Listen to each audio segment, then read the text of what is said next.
check, check, check, check. Can you guys hear it? Check, check, check, check, check, check.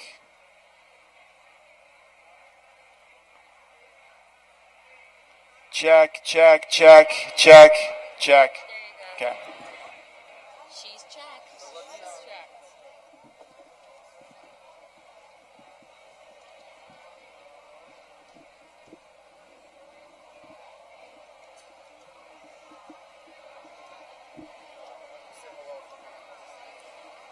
Hello. Hello? Hello? Okay. Hello? Hello? Hi. Hello. Hi, Casey. How is everyone? Hi, Benjamin Simon. Hi, Richard. Check, check. 1, 2, 3, 4, 5, 6, 7, 8, 9. 10, 11, 12. 102, 3, 4, 5, 7, 8, 9. 104.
Talk? Hello?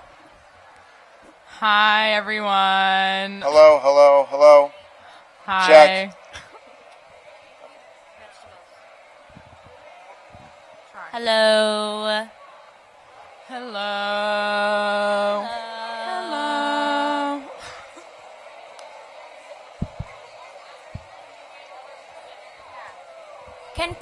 Can people please move in towards the center? We're trying to fill all the rows.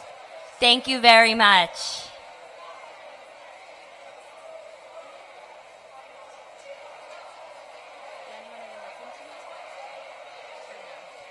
Please move in towards the center. I repeat, towards the center.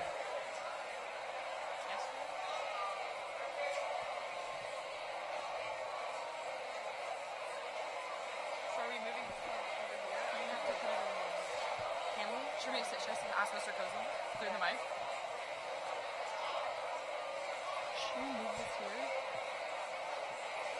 Hi. Oh, okay. What?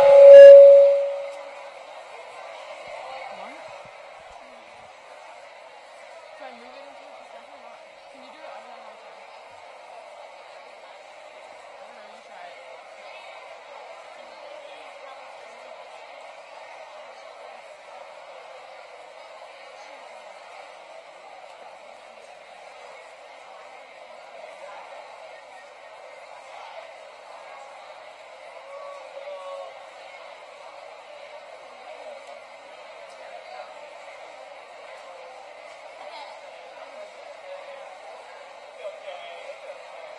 Lex, can we move this?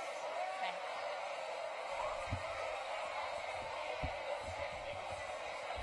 Is this a good, is it on? Yeah, it is. And then like move it down. Slide this Forward, yeah. Come on in, take your seats. We're going to start in a minute. Guys, we're going to use this one for this panel because it's a little bit louder. We'll figure out the other one later. Okay.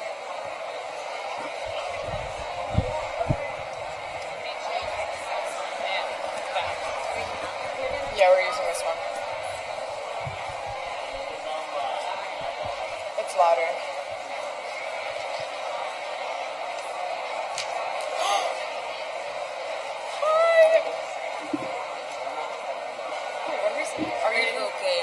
Give another, like, we'll start in a minute. Okay. We're going to be starting in 1 minute, so please start to quiet down, everyone. Over your head, guys. Over your head. Just lift that over.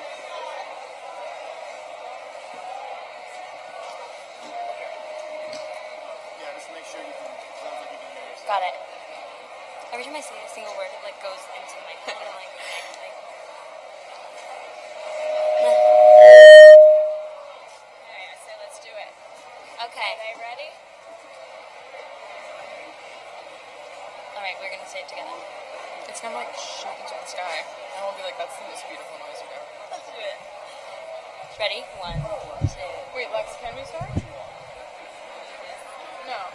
Like, are we shutting the lights off or anything, or should we just go for it? Alright, go ahead. 1, 2, 3. Good morning, Brookline High School.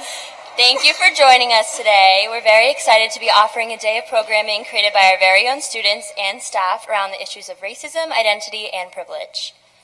The goals of this day are to become aware of perspectives that may differ from our own, learn how impactful it is to encourage compassion within ourselves and others, and lastly, to inspire in all of us a need to learn more about many of the issues that students face on a daily basis, even in a town like Brookline.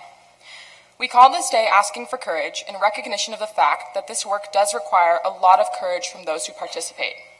During this time, it is critical that we devote ourselves to the task of communicating with one another about our realities and experiences, and for individuals to examine how their own racial identity affects our school community.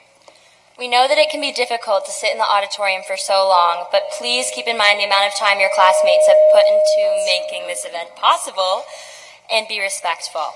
Today we will attempt to tackle the myriad of issues that accompany racism, and as such, it is important to remember that all minority groups experience prejudice differently and to varying extents.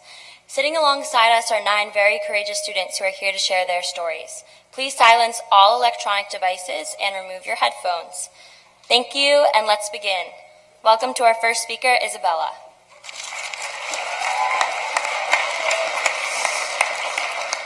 Hello, my name is Isabella, and I'm a senior. I know what you may be thinking. Oh, look at this white girl. I wonder what she has to talk about in the Day of Courage. First, I'm not European white. I'm from Venezuela, and I migrated here in 7th grade. I've lived in 7 different places and have attended 7 different schools. You can say I've had different experiences, and because of how much I moved throughout my life, I've been forced to be aware of my race simply because of who I am. I know that I'm Latina. I was born and raised in Mérida, Venezuela, a town that will forever be my home and have my heart. All of my family and friends lived in Venezuela. Yet I go there and I feel a bit of an outsider because living in the United States for 5 years has made me more white. In Venezuela, American culture equals white. I already have nicknames like La Gringa or La Blanquita, little white girl. My brother jokes that I'm now the whitest in the family, even though he was born here in Ohio. Well, I know my brother's just making a joke. It is in America where these ideas feel more malicious. Since I've come to America, I'm too white to be Latina and too Latina to be white. If you don't fit a certain stereotype in the United States, you are forced to fit one or left as undecided. My skin is white, and I am 1/4 American, yes. But my great-grandmother is native Venezuelan, Yanomami. My grandfather is Guatemalan. My grandmother on my mom's side is Colombian. I am many parts, just being white is always considered most identifying. I am multiracial, multicultural, and bilingual. So checking off just one box confirms that I live in 2 worlds. This one of Brookline, and where I have electricity, food, water, education, and everything is normal. And my chaotic Venezuelan world, where my family is suffering without basic necessities. I hide my first world because they clash. The beginning of freshman year, my grandmother died because she lacked blood thinner medication, and my uncle died last year because he didn't have access to chemotherapy. Yet I feel like no one here would understand, and I didn't talk about it. I had no one to tell. I come to Brookline every day and pretend to be okay, because the culture shock would be too much for to comprehend. I moved here before things got bad in Venezuela, and I'm here so I can help my family, support them, and bring them basic supplies when I visit. You don't have the right to tell me who I am. After all that I've gone through, after all that my family has gone through, the experiences I've had in Venezuela shaped the person I am now in America. Here I am white.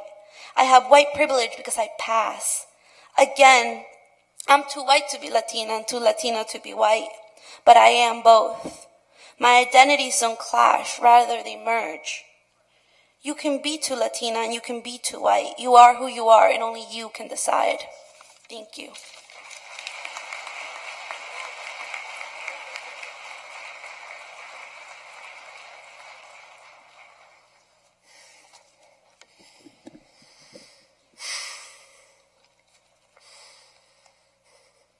I'm not pale, per se. I'm half Indian, but I read as white.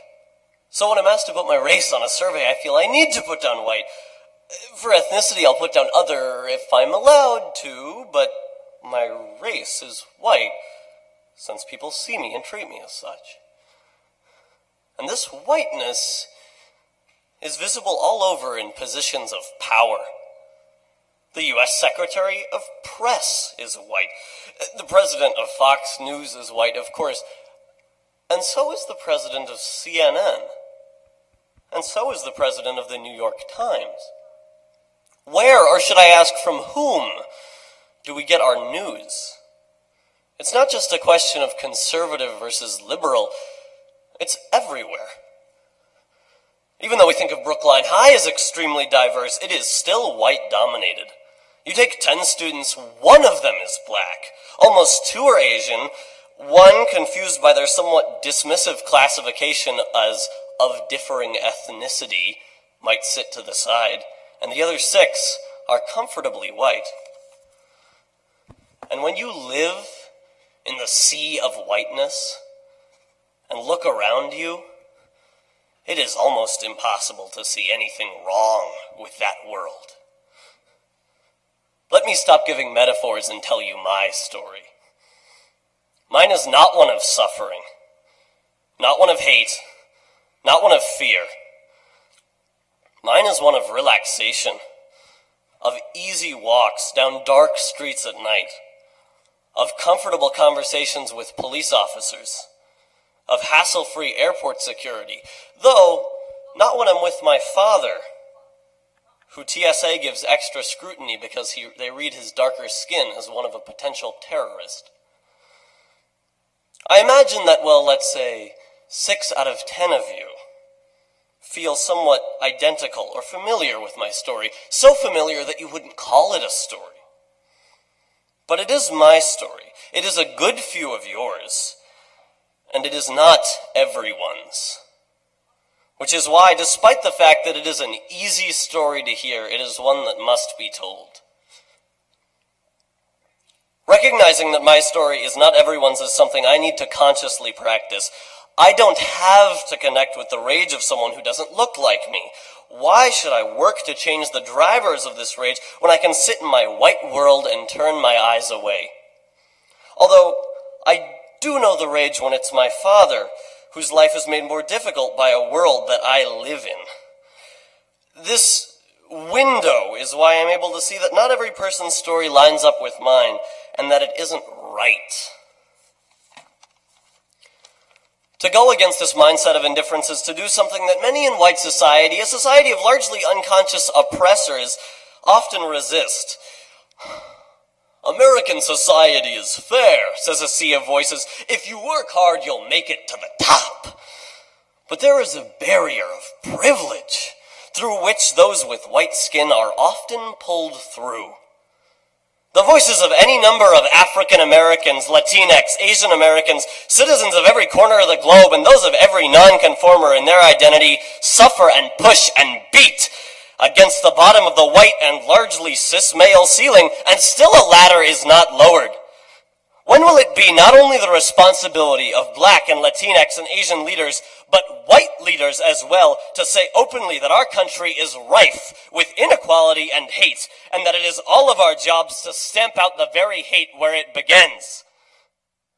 When will the white, straight, cis male voices match the others that shout against the system?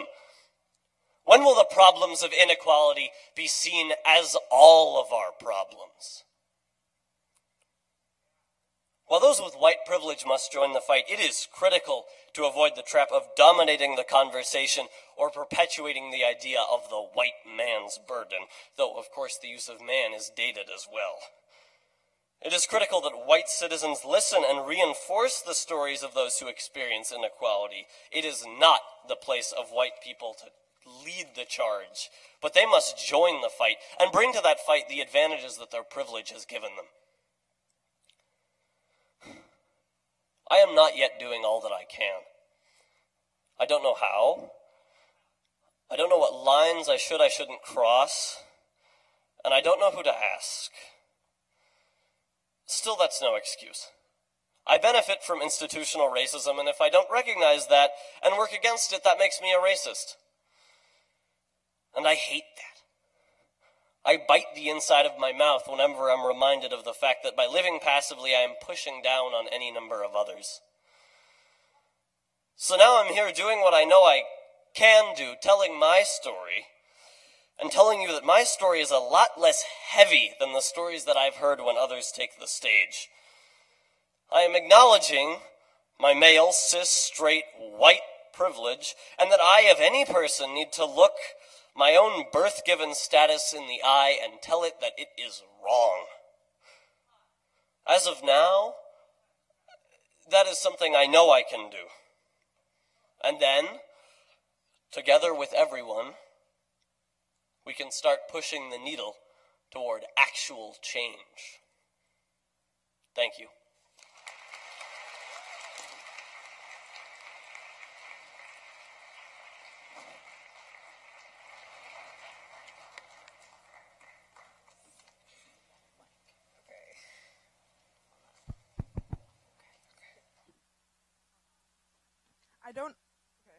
I don't own a pair of Jordans. I'm 16 and not pregnant. My skin is not made of chocolate. Am I still black? My father is a college graduate. I take honors classes. I get along with my teachers. Am I still black? I like country music. I'm not the best dancer. I don't know the proper setting to use the word finesse. Am I still black? My dad isn't in prison. I don't celebrate Kwanzaa. I like to read. Am I still black? I'm not angry. I'm not sunsy. I don't come from a shithole country. Am I still black? I wrote this poem a couple months ago. I was led to write it because I had been told that I dance white and act white. I didn't know if this made me any less black. I wondered how I could see more black. Through hanging out with many different types of black people, I realized that not fitting certain stereotypes didn't mean that I wasn't black.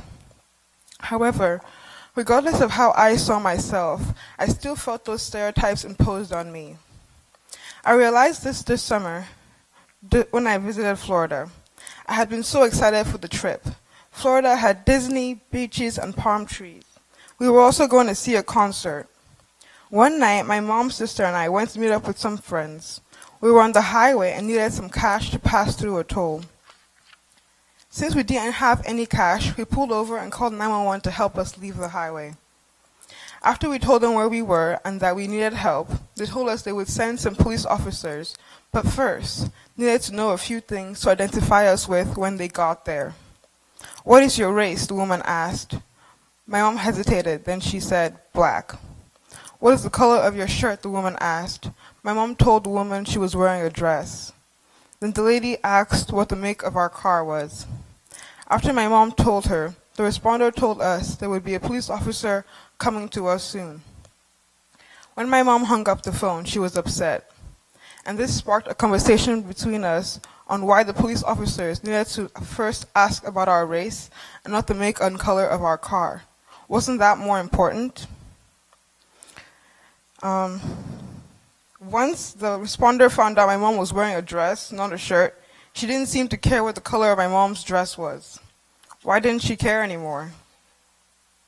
When I processed all of this, I was upset. I wanted to leave the highway, leave Florida, but I couldn't. So we waited for the police officers to come. And what would happen when they did come, I thought? Would they be racist? Would I be safe? I got so lost in my thoughts that I didn't realize we had been waiting for 40 minutes. My mom called again. She told the woman on the phone that we felt unsafe. The woman on the phone assured us that the police officer would be with us soon. My mom hung up the phone. In that moment, I saw Florida in a very different way. This time, I saw Florida where a man in his 40s shot and killed a black teenage boy because he felt threatened. A Florida where so many black people have been killed under the pretense of the Stand Your Ground law. A state where the white candidate who warns people not to monkey this up by voting for his black opponent is the one that wins the election. After 20 minutes more of waiting, we called the rental car company, and they assured us that we wouldn't be charged a fee for going through the toll without cash. After an hour, we finally got off the highway, and the cops never came. To be honest, I'm glad they never did. I was more terrified about what would happen when they came than being unprotected in a car on the highway in a foreign city. I am not dangerous. I am not a criminal. I don't want to become a number. I want to go into STEM. I want to go to college and med school. I want to add positively to my community. Yes, I am still black.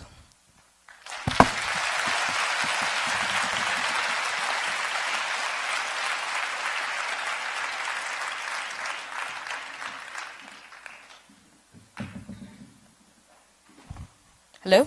Okay. Hi, my name is Anjali Matthew, and I'm a junior. And in second grade, a few of my friends and I called a black kid carpet head. And since I remembered that a while ago, it hasn't sat right with me. Now granted, the kid's hair was short and curiously textured, and all we wanted was to rub our grubby hands over it, which we did, because no adult told us not to. We didn't see anything wrong with it, and anyway, it was all in good fun. Lately, though, I've been thinking about the lasting impacts of childhood. What did our actions tell that kid? Was it a one-off incident that didn't matter, or did it make him feel uncomfortable, or objectified, or insecure? Did he continue to feel that way when other kids touched his hair? I don't know. Maybe he didn't care. But maybe it weighed on him. Maybe his identity weighed on him. Either way, he deserves an apology, especially because I know what it feels like to have your identity weigh on you. I am multiracial. Though born and raised in Nigeria, my dad is from India, while my mom's family is American, though originally from Norway and Denmark. Being multiracial is a little bit like being in a gray area, never secure in your own culture, never quite fitting into what people expect of you. In my mom's family, I'm the brown kid among the white cousins. In my dad's family, if they're the curry, I'm the drop of yogurt on the side. And more than just skin tone. I've always felt like I've been distanced from expectation to live up to this stereotypical cultural Indian standard of academia. While my parents never actually pressured me, I always felt like I had to be the 88% on the math test, and I thought my dad would be mad. I thought, how am I ever going to be good enough? It made me anxious and insecure. And 88% in math now is cause for celebration, and I know that my family cares a lot more about how I feel than any test. This change isn't because there's been a shift in the Indian standard, but it's because I realized it didn't exist.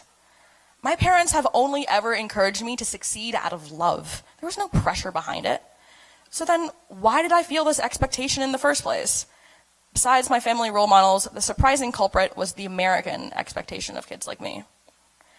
In middle school, I was automatically put into the smart Asian group of kids. People assumed I'd be a lot more Indian than I was, be smarter, more reserved, less athletic, and speak Hindi or something.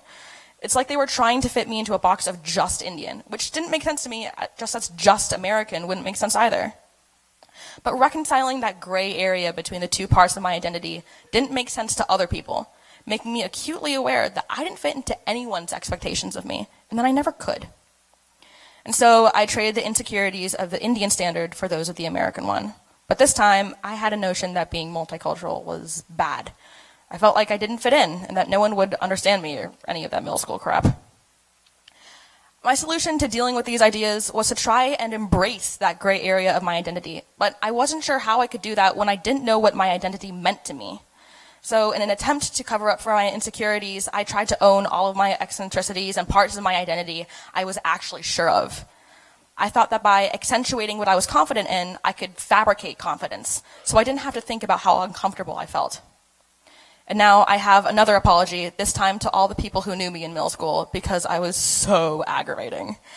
In my quest for confidence, I flaunted my smarts, showed off my athleticism, and generally exaggerated my already obnoxious personality, deciding that that's what set me apart. Not my insecurities, but my attitude and tenacity. And if other people couldn't deal with it, so be it. I started overcompensating for feeling like I didn't fit in. I decided that it wasn't that I didn't fit in, it was that everyone else fit in too much. They were all basic bitch conformists, whereas I was unique. I was better than them. I scoffed at their pop culture and makeup out of jealousy. I was aloof, sardonic, arrogant, and condescending, and in the end, I was the bitch. While coming to terms with my identity was certainly stressful, at the end of the day, I'm thankful. My house is an amazing mix of cultures, and I get exposure to so many different perspectives and all the delicious advantages that Indian, Nigerian, American, Norwegian, and Danish cultures have to offer. I've also gotten a deeper understanding of how much we internalize the implicit messages our culture has told us. I internalized other people's expectations of who I was supposed to be, and it hurt. But it's given me a deeper awareness of my own actions and what can result from them. So, to that former second grader, again, I'm sorry. I will never understand what you've experienced, but as someone who's dealt with insecurities about identity, I'm here for you. I've learned, I've grown, and I'll continue trying to understand. Thank you.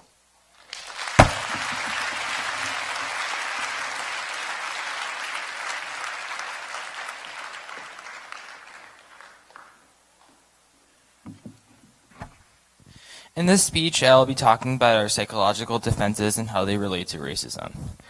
Estefano Zere Misjun is a black Brookline police officer who walked away from the BPD.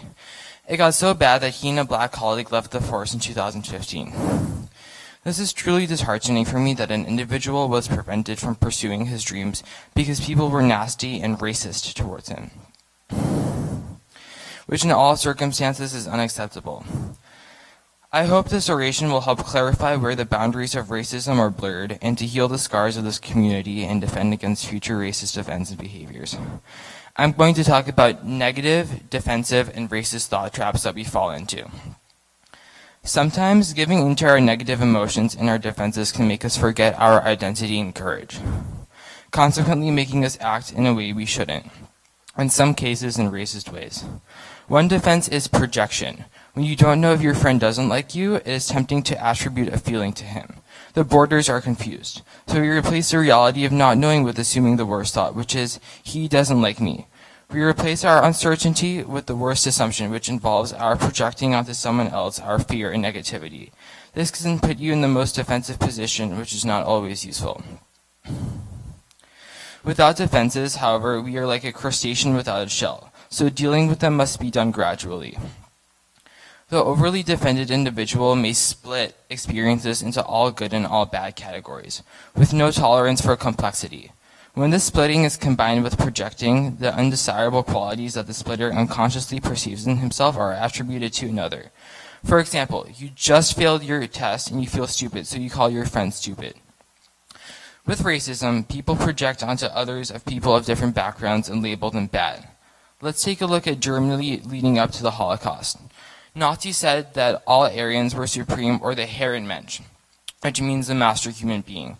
They demonized, ostracized, and blacklisted Jews among other minorities. They had endured crippling repression, economic stagnation, and inflation, making them insecure.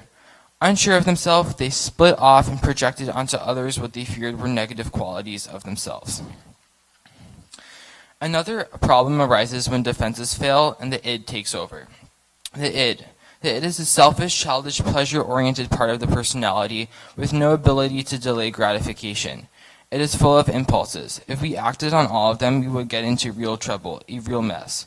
Giving into the impulses feel gratifying at first, but will only make you feel worse in the long run, as a result of it contributing to chaos.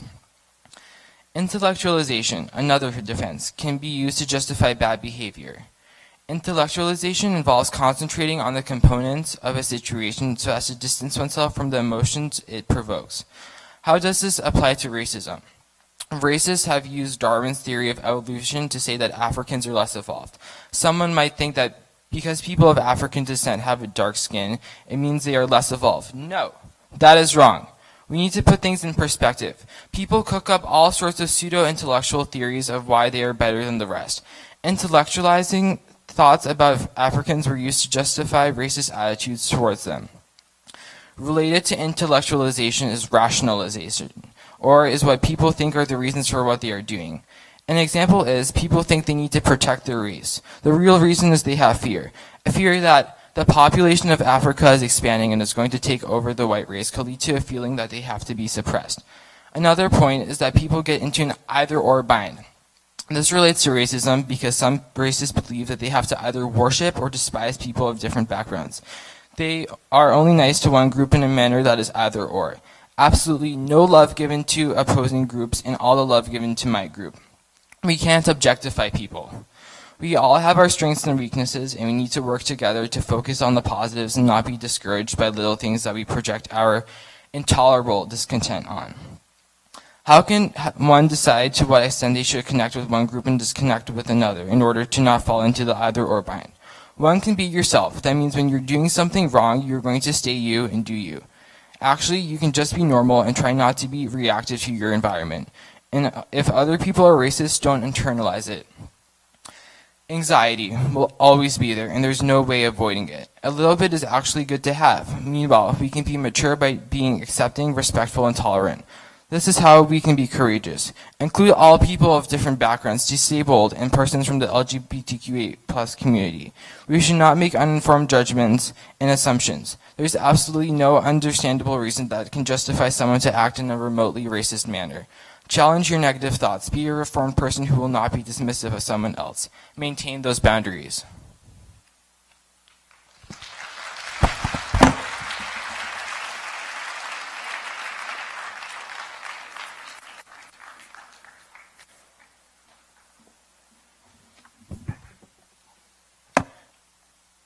Hi everyone, my name is Catherine O'Connor. I use they, them pronouns, and I'm a sophomore here at Brookline High School. You might know me as the uptight social justice warrior, or perhaps even the annoying person who always has their hand raised in your classes. Asking for Courage Day is about being proud of one's racial identity, so I'm pretty white to be here, right? If there was a melanin measure, I'd definitely be among the palest. Even Brazilians call me branquela. And people always do a double take when I mention the Indian side of my family. I stand before you as someone who does not fit in. A year ago, I was standing here at Asking for Courage Day, sitting, listening to an assembly about women of color. At the end of the assembly, they asked for all of the women of color in the room to stand up. I immediately felt uncomfortable. I still remember the blushing feeling in my cheeks, not quite out of embarrassment, but rather I wondered, would other people see me as a person of color? My mother is a strong Brazilian woman, sitting in the front row. We often joke about her being the stereotypical Latina soccer mom. I live with her and my stepfather, who's right next to her, an Indian Brahmin. My dad, on the other hand, is your classic Irish white guy, stopping anything for the Patriots and David Bowie and spending summers in Martha's Vineyard. This mixture places me in a category that doesn't really exist, what in Brazil we'd call uma mistura, or a mixture. Last year, sitting where you all are right now, my awkward freshman self feeling uncomfortable, I tried to imagine where I fit. First, I'm not a woman, though I was assigned female at birth, but that's a whole other thing. But it was really the of color portion of the request that really made me aware of my mistura status. The Oxford American Dictionary defines a person of color as someone who isn't of white or European parentage. Given that, I technically do meet the dictionary definition of a person of color. But I'm also white. Which boxes will I check on my college applications? How will they accept me if I can't be used to fill some sort of a quota? What does it really mean to be a person of color? Do my brown siblings, quote unquote, qualify me in some way as a person of color? Is the anti-immigrant sentiment my mother faces in this country and the racism my stepfather faced while in college not enough to qualify me as a person of color? If color-based judgment is in my family history, how am I not a person of color? I stand surrounded by a bunch of white people who may look like me on the outside, but I still feel isolated. So in order to rectify that, I reflected on my previous school year, my awkward freshman self, and how I could better handle situations that provoke discomfort. So I decided to get more involved with our school's Latino club, join African American and Latino scholars, and take Portuguese medical interpretation. My efforts failed. First, I'm listed as white on my school record, thus I am barred from African American Latino scholars. I also found out on the first day of school this year that my Portuguese medical interpretation class got combined with Spanish medical interpretation. Also, there were no other Portuguese speakers in Latino club. Again, none of my efforts worked. I'm a minority within a minority. No one's at fault for this, don't get me wrong. I just haven't found other Brazilian students to well connect myself with. So for those of us that are here, I really do implore you to get involved with our community. We need to know each other, and we need to know that we have each other's backs. Brazilians need more representation in Latino spaces. We need our voices to be heard. We need to stop being told that it's okay. You could probably follow along in Spanish anyway. We need to hold standards of our cultures being understood and respected. We live in a constant state of not fitting in. I'm too white to be a person of color, too Brazilian to be in Latino club, and way too queer for Latino comfort. My gender identity doesn't even exist in my mother tongue. Again, I'm your classic mistura. My family story is complex and diverse. Much more complex than I've described to you all right now, and more diverse than you can see from my white skin. We create the culture we want, right? Going forward, I want us to create a culture of asking questions, not assuming. I know that I'm not the only mistura at this school. We need to get to know each other more and be given the infrastructure to connect with each other.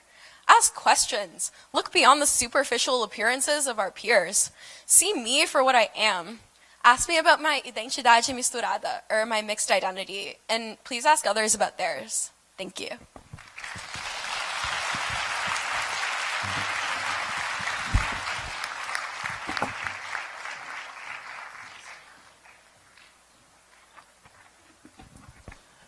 My name is William McCormick. I'm a senior, and I'm half Irish, half Japanese. Growing up, I never really questioned my ethnicity. Being raised by my parents and spending every day after school with my grandmother, I learned how to speak in Japanese and about Japanese history and culture from the youngest age. Being Japanese was just a part of me, and growing up, I never questioned it until high school. When I was a freshman, I decided to take Japanese. Though being in a class with all older kids, and with me being the only person with Japanese heritage, I felt immense pressure to succeed. This pressure, although made Japanese very stressful, it wasn't what broke me. The weeaboo culture at BHS was what did. A weeaboo, for those who don't know, is a person who retains an extreme obsession to Japanese culture, creating a vision of what Japan is, usually based on current pop culture and anime. Without a doubt, we do have a weeaboo population at BHS. It's obvious that the weeaboos are not trying to hurt people with malicious intent, though their obsessions and misconceptions of Japan as a whole hurt me so much. My mother, who only lived in Japan for her childhood, taught me what she remembered and loved most about Japan, this being food, culture, and 70s and 80s music. This, together with my grandmother's lessons on history and culture, culminated into everything that being Japanese means to me. Though, as I've realized through high school, not everybody deems this to make me Japanese, or even Japanese at all. I realized this when we had a Japanese presentation on a celebrity in AP Japanese. Obviously, based on my mother's recommendation, I chose to present on the 70s superstar Iwasaki Hiromi. Though, as I saw slide after slide of niche J-pop/anime celebrities that I didn't know, my self-consciousness about my Japanese identity grew. Though, what made it worse was, after my presentation, one person said to me that what I presented on wasn't real Japanese music. Someone said to me that my celebrity, who I idolized as a child, didn't create real Japanese music. Just because she's older doesn't mean she's any less Japanese. Hey, the Beach Boys are still American, right? This comment completely turned my world upside down. First, I couldn't believe that someone would question what my impression of Japan was. Though as well, it made me feel like the Japan I knew wasn't a real Japan and that I've been living a sham my whole life. Though worst of all, the person who told me this wasn't even Japanese. My anxiety when talking about Japan and even speaking Japanese got worse over time. Once, as I was giving a presentation, one person said to me that the dialect I spoke in was a bad way of speaking, and that another dialect was a way better way to speak in. The way I speak was passed down to me by my grandmother and my mother. A person who's not Japanese came up to me and said that the dialect I spoke in was bad. That's insane. Things like these make me feel so completely insecure about my Japanese heritage. I questioned whether I was really Japanese enough to call myself mixed race. Whenever I spoke in class or even to my mother, I felt reluctant and extremely nervous because everything I did was either too weird or too different from today's fetish-sized pop version of Japan that many Americans share. I love that Japanese culture is being learned about, though what frustrates me is that sometimes people want to stop at the surface level of it. Sometimes people feel so confident in what they know that they refuse to question the unknown. Though this unknown to the weeaboos across America is everything that Japan means to me. Also, people who aren't even Japanese telling me the way I thought about Japan, spoke Japanese, lived being a half Japanese person was wrong. That's crazy. I know I don't know the ins and outs of modern Japanese culture, pop culture per se, but that doesn't make me any less Japanese. What Japan means to me is what my mother and my grandmother have passed down to me, and I'm so proud of that. And I wouldn't want to change that in any way.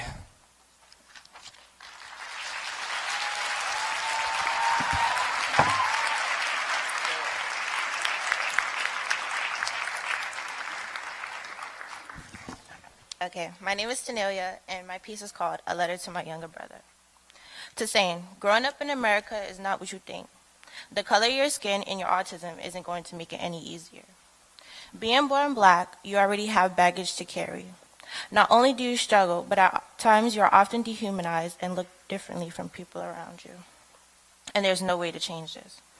Now, I'm not saying that you can't make it far in life and succeed, or that every day you'll be misunderstood because of the color of your skin, but it won't come easy for you. I don't have a cruel story of me being detained by a cop or a racist spitting on me for just being me, but I will tell you a story I know of an average black man in America. Born to a mother that had an unexpected early pregnancy, disappointment pouring out from her parents. But because of her kid, she now has to drop out of college and pick up some hours at a job where she has no desire to do or even be. Most of the time stressed about her finances and worries about when the next meal is going to come from or how to pay the bills. The father is either incarcerated, 6 feet under, or just a deadbeat father. The kid acts out in school because he has no one. He lacks a male figure in his life to show him how to actually be a black man in America. As he grows older and taller, he is looked more as a savage and people fear his innocence. Police brutality, racially profiling, living in dangerous cities, experiencing urban schooling is modern-day slavery. This young man driving to the store only to be stopped and shot by a police officer. Protests held for this young man because there goes another one of our kind being killed. Police officer paid on leave and sent to court where he gets to keep his job and found not guilty. The justification is that the boy was pulling out a gun from a glove compartment only to be getting his registration for his vehicle. Well, I want you to know that there's not a lot of things that you could change. Well, I want you to know that there's not a lot of things that you could do to change the stigma that is already put upon you because of your race. And being smart could take you but so far.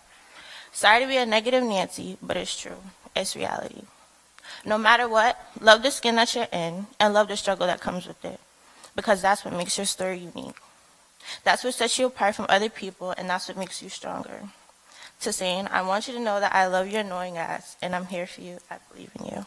Thank you.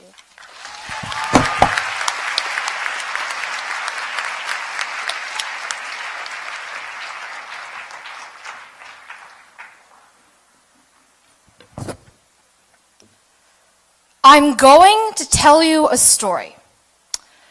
It might be long, and I hope you don't find it boring.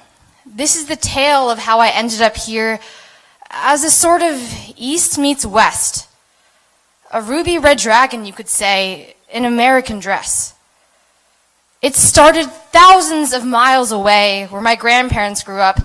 The place is transformed today into a glowing, progressive state civilization, a nation that conceals its own people's frustrations. With skyscrapers and luxury second to none, where success blurs origin. But back then, it was a different state of mind, filled with small villages and millions of people left behind. A bottleneck to success with no room to climb. First came British invasion and population subjugated with colonization. The dynasty, forced to grapple with a modern state of mind, centuries crumbled in seconds. Its own empire declined. My great-grandfather, he grew up in this mess, found his way up the ranks, reached the top, drew a blank. Suddenly, he was forced to fight Japanese occupation, a sweeping militarization against his new young nation, and a growing red impulse towards collectivization. Two evils he hoped with no correlation. My grandfather was only a little boy, watching his father from afar think of new strategic ploys, for they couldn't stay in one place. There was always a threat in a three-sided race. And so they arrived in Nanjing. They watched from afar as their brethren, filled with a terror that never lessened, as they were murdered and raped by a sick, twisted enemy with their own definition of great. The legacy of Nanjing never ceases in my mind. It echoes in rings. It is spiraling and sickening. My grandfather watched on through the violence and chaos. He couldn't keep track of the things that he lost. He watched his own father bled out by the red. He went home to find his sister sitting quietly, dead. And this wasn't unusual. It was also surreal. And while the war numbed him some feelings he feigned, the violence never managed to dull his pain. Finally, when the war came to a close, the Japanese left, the communists took hold. He had lost, but the fight wasn't done. They had to flee out of the country they were forced to run. My grandfather, he was one of many children, but his father chose him to start a new life, leaving the others behind. They were out of time, out of luck through emotional strife. And then there's me. And now maybe you can see why I'm on the fence and slightly defensive of a nation that violates human rights. The Middle Kingdom now, exposed in raw light. My family may have been on the opposite side, but the red nation that failed to fail is still an integral part of my life. It frustrates me when people don't understand How, I ask you, could I hate my homeland? My family, they've let it go. A process I don't think I ever will know. As I enter a world where I'm now a model minority, but there is so much more of me, I stand in defiance of laid-back compliance. I won't forget where I came from for what the future will bring, or of the time when my grandfather was a little boy in Nanjing. Thank you.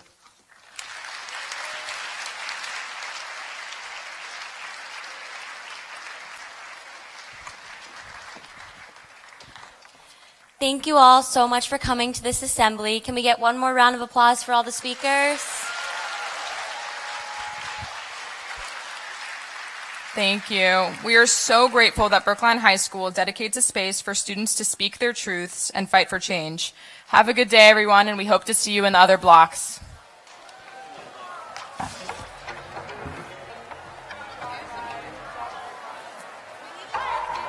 Land of the free, it lies the home.